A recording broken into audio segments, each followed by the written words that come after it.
Before we start, please stand and Miss Anne, kindly please lead a prayer. So in the name of the Father, the Son, the Holy Spirit, Amen. Lord, thank you for this beautiful day and the protection and the food that we eat that give us. Help us focus our hearts and minds now on what we will learn. Give us the inspiration of your eternal light and guide us as we discover more about our lesson today. This we ask in the name of Jesus, our mighty Savior. Amen. In the Father, the Son, the Holy Spirit. Amen. Okay, class, good morning. Okay, thank you. So, before you may take your seat, kindly please pick up some pieces of paper and cellophanes under your chairs. And also, after that, kindly please arrange your chairs properly. Okay? Okay, very good. You may now take your seats. So, okay class. Before we start, let me check your attendance first. So, once your name is called, just say active. Am I clear? Okay. Reyes Camille, Siley Bracy, Bacos Jamel, Perez Jason, Ga Zif. Okay. So who are absent this morning? Okay, thank you. Okay, class. Now, who among you here can recall our previous discussion last meeting? Anyone? Yes, Miss Zif. Very good, Miss Zif. You may take your seat. So our discussion last meeting is all about health and nutrition. So very good. I am glad that you have learned something to our previous discussion. So settle down.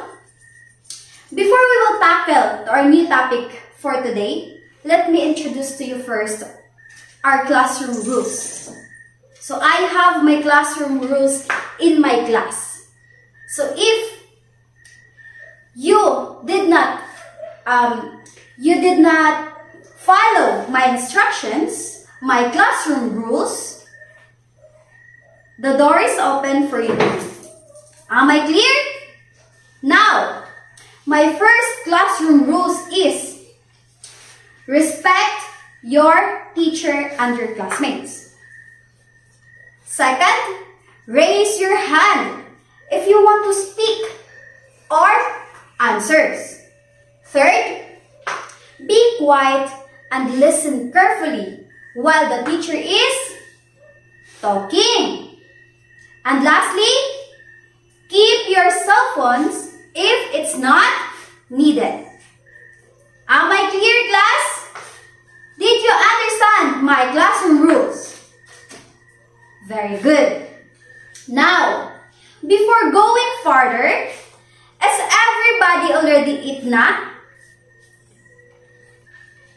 So, what are the foods that your parents have prepared this morning? Yes, Jason? Wow, interesting. Thank you, Jason. Take your seat, please.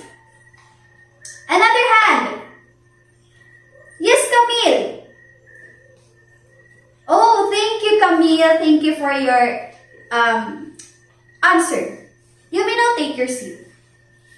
So, food is essential for our body as it provides the necessary nutrients, energy, and building blocks growth, repair our overall functioning.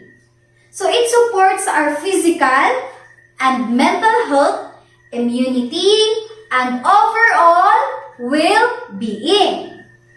Now, class, our topic for today is all about My Plate System for Healthy Eating. So, My Plate is the guide that helps us choose healthy food from the 5 different food groups, and it helps us balance our food in order to become healthy. So there are 5 groups, no? We have here the fruits, vegetables, greens, protein, and dairy. So now, I have an activity called Simon Says. So when we see Simon Says, it focusing on the actions related to the food groups, no? Related sa food groups na ato nakita here in our visual symbols. So, in our chart. Now, if you heard, or for example Simon says, touch your head if you eat vegetables. So, where's your head? Over here. So, if you touch it, therefore, you are eating vegetables. Okay, now. So, am I clear, class? Is my instructions are clear?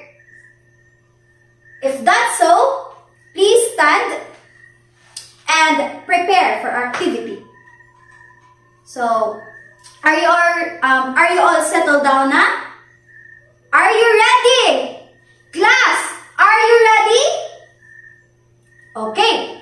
So, let's start. Okay, class. Thank you for your participation. Did you enjoy? Did you enjoy?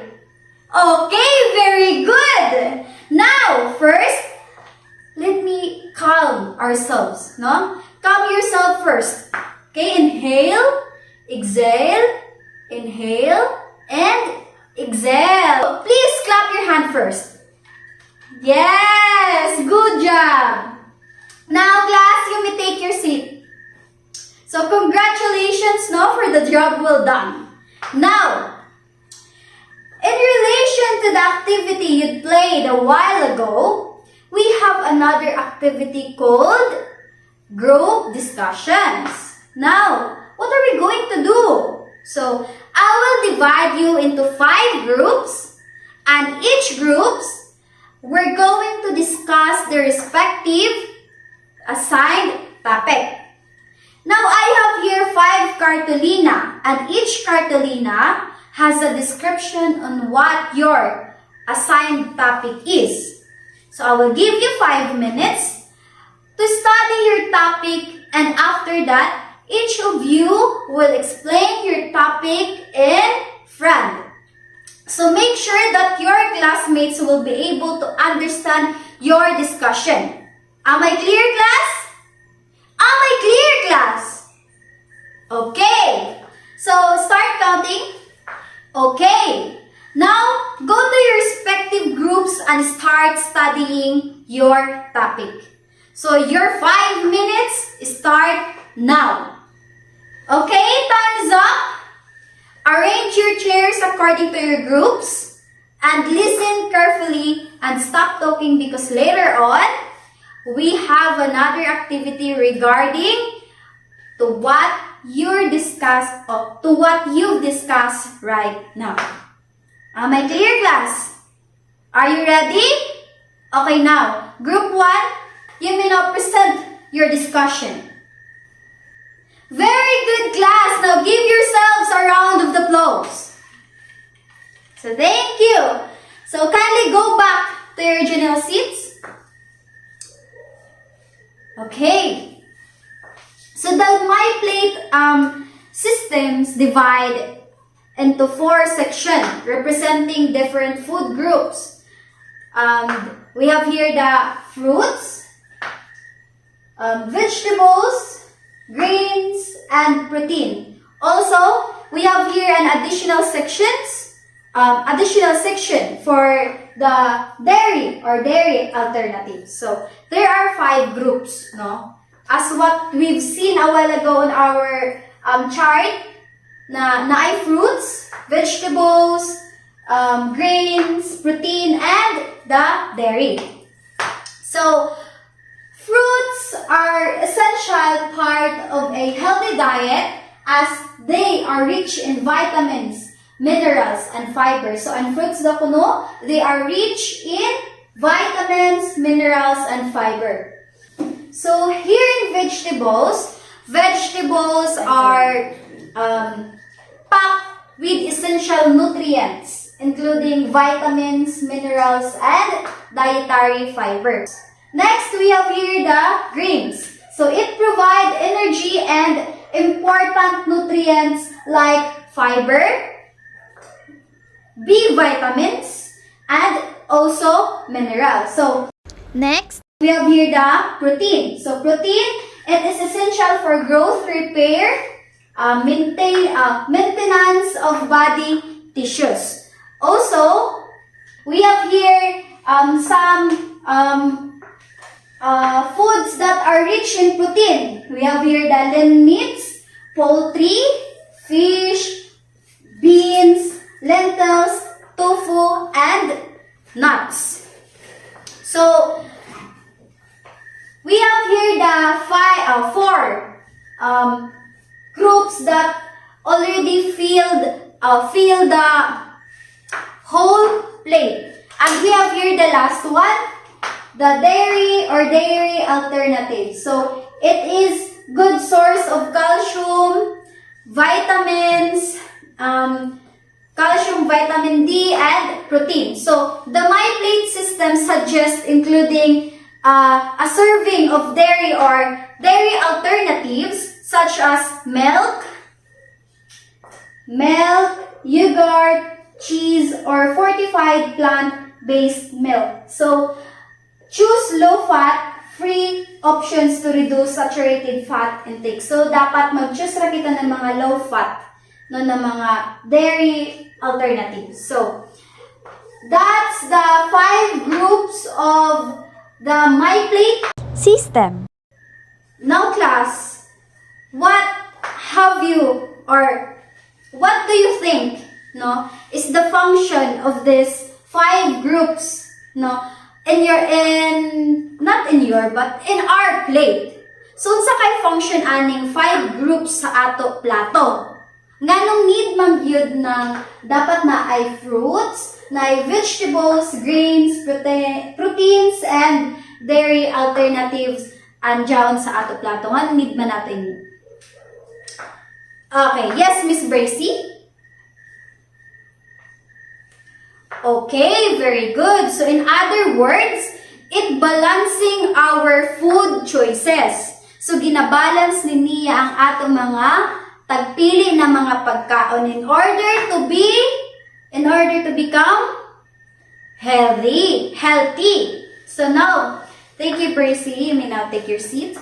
So, by following the MyPlate system, individuals can ensure a well-balanced and nutritious diet that promotes overall health and well-being. So, it serves as a practical tool to guide individuals in making healthier food choices and building meals that provide a variety of essential nutrients. So, class, did you understand what was our topic is all about? Okay, very good. Now, class, nakasabot ng kakamusta ko, klase. So, I have here an activity, no? I have here an activity which is our last activity. So, our activity for today is all about creating your healthy plate. So, I will give you 4 pieces of paper plate each. So, kada isa ninyo na ay 4 ka paper plate. So, saan manigining paper plate? So, what are you going to do is draw your healthy plate based on what you are going to eat every breakfast, lunch, and dinner. So, make sure that it aligns the MyPlate system. And after that, you may now, or pag natapos na kamo, I will call a random name, then pwede siya mo proceed na dadun sa front in order to share unsa may loon ang iyang plato. Unsay naa sa iyang plato. Okay, class? Am I clear? Are you ready? Okay. So now, you may now start your healthy plate. So class, I will give you 5 minutes to prepare and to prepare your healthy plate. No, 5 minutes only. Okay, class, thank you for your participating on our activity. So thank you so much. And before we end our discussion, no, Mr. Perez, what are we discussed today? Unsa may atong gi-discuss sa karon? Okay, very good. So we discussed the My Plate Healthy Eating. So we discussed the My Plate Healthy Eating, which it can ensure the well-balanced and nutritious diet that promotes overall health and well-being. Now, what have you learned from our discussion for today? Yes, Ga? Please stand up. Okay, thank you so much, Ms. Ga, for sharing your thoughts about our discussion for today. You may now take your seat. Okay, class, now, like what I've said earlier, na ay ato activity na based sa ato topic for today, diba? Naglang ako sa inyo na please listen because later on we will having an activity na based sa ato topic for today. Now, kindly get 1/4 sheet of paper and let's have a quiz for 10 items only. Number 1, what is the My Plate system? A guide for healthy eating. B, a fitness tracking app. C, a weight loss program. D, a cooking technique. Second, how many food groups are represented in the My Plate system? A, 2, 3, B, 3, C, 4, and D, 5. Number 3, which food group should make up the largest portion of your plate according to the My Plate system?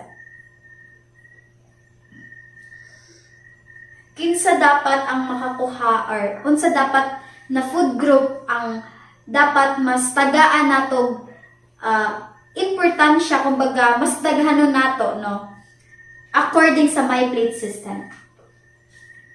A, fruits. B, vegetables. C, greens.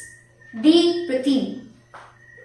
Number 4, which food group should make up the smallest portion of your plate according to the My Plate system? A, fruits. B, vegetables. C, greens. D, protein. Number 5, which food group includes foods such as bread, rice, and pasta? A, fruits. B, vegetables. C, greens. D, protein. Number 6, which food group includes foods such as chicken, fish, and beans? A, fruits. B, vegetables. C, greens. And D, protein. Number 7, which food group includes foods such as apples, orange, and bananas? A, fruits. B, vegetables. C, greens. D, protein. Number 8, which food group includes foods such as broccoli, spinach, and carrots? A, fruits.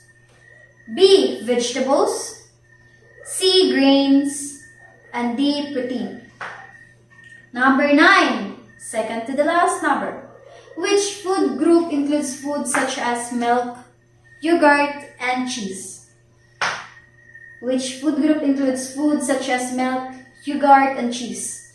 A, dairy, B, fruits, C, vegetables, D, protein. Last number.